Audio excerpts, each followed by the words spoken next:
what's going on? We're here at Crooked Hook Bar and Grill in Coral Springs off Sample Road, tucked back into a plaza, and here with Jason Perlow.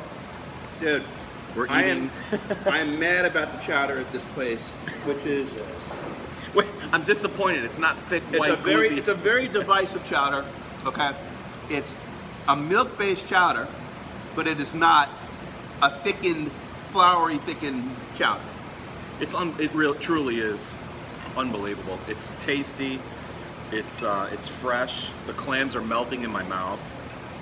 Now, a lot of people, when they think of chowder, they think of this heavily roux thickened chowder. Now, roux is when you take flour and butter and you cook it. It creates a paste, and then when you add it to stock, like a gumbo or something like that, it creates this very heavily thickened thing. Yeah, almost like a bechamel in a way. Almost like a bechamel. Prior to it becoming a bechamel, they add a lot of butter to it. And that's the standard New England clam chowder that you get at like Legal Seafood and places like that. Now, that has become a staple of like the Cisco restaurant world for ages. It comes in big, the base for that comes in big cans. It's a commercial product. Right. Most places use a commercial product. You do not make that from fresh. Now, a New England clam chowder, when it's good, is very, very good. But I tend to think that in South Florida, where we live, they're overly commercialized. No one's making the time to make fresh ones. Now, Crooked Hook, this is not a traditional New England clam chowder. And I think, it's been very divisive. People who come here, they're like, "What is this?" And the answer is, this is not necessarily. This is actually a subspecies of clam chowder that comes from Providence, Rhode Island. I see. And in Providence is a town where it's kind of like the intersection of all parts of New England, because you've got, I used to go there when I would drive up to the Cape, for like Labor Day weekend and Memorial Day weekend back in the day. And there were restaurants that specialized in chowder. They were chowder restaurants. And they would have the New England chowder. They would have the red chowder, which, by the way, is not called Manhattan chowder there. It's called Rhode Island Red. I had no idea. Yeah. Huh. And that's actually created by the Portuguese. The Portuguese created the red chowder. It's not from New York. It's not Manhattan.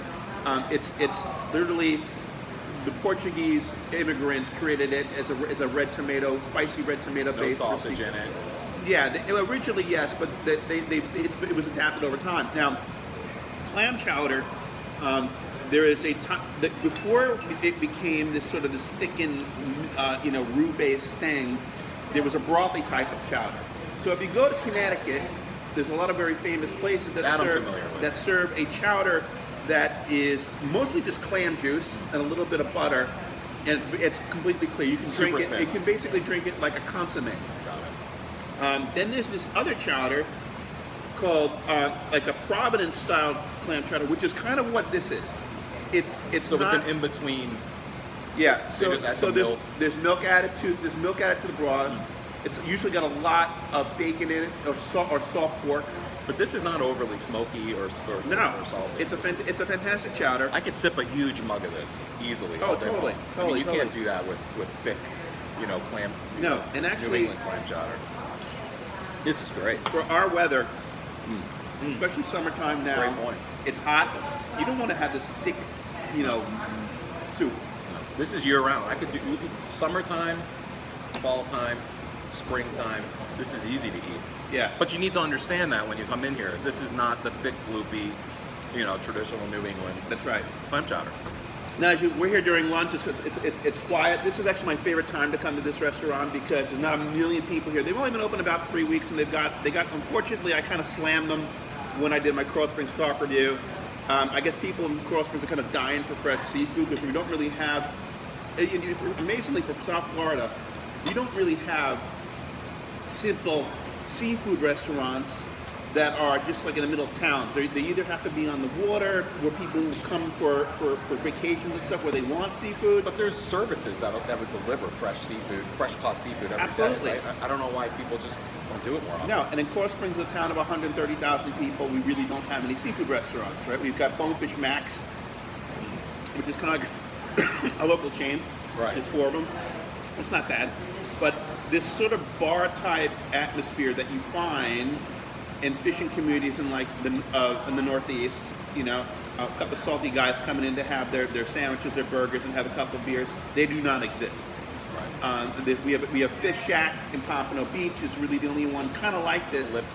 Calypso to some extent, but this part of Broward, not really. Right. So I love the fact that we have a place like this that is just doing really simple seafood stuff. Great burgers here, great sandwiches, great fried seafood, great grilled seafood, but they're getting slammed. So if you come here at 7 o'clock, 8 o'clock at night, this this 80-seat restaurant is going to be completely full. And they're only 3 weeks old, so they're still in the startup phase. So I would suggest you come in here for lunch, have a nice quiet lunch, have a couple of beers, have some chowders, have some burgers, have some sandwiches. Knock it out of the park. Okay.